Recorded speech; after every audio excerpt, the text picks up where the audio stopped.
ang mga nominado para sa Best Actor. Here are the nominees for Best Actor in a Leading Role. Will Ashley, Love You So Bad.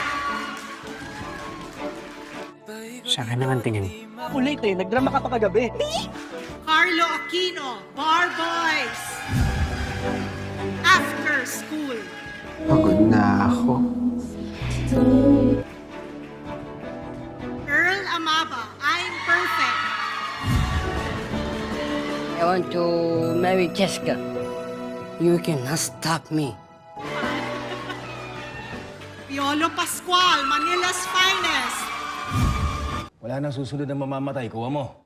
No boyfriend mo na? Sanjo Marudo, On Mary. Hindi na daw niya ako mahal. Ano, parang hindi nangyari yung kasal natin? Paano magagawang itapon na lang basta yung pinagsamahan natin ng 14 years? And of course, the Vice Ganda for Call Me Mother. 9 na buwan mo lang siyang dinala sa sinapupunan mo. Pero 10 taon ko na siyang inaaruga araw-araw. Hindi ako manganganak dahil hindi ako babae. Pero nanay ako! Nanay ako, Mara! Ako ang ina niya! And the winner of Best Actor. Best Actor in a Leading Role. Call Me Mother, Vice Ganda.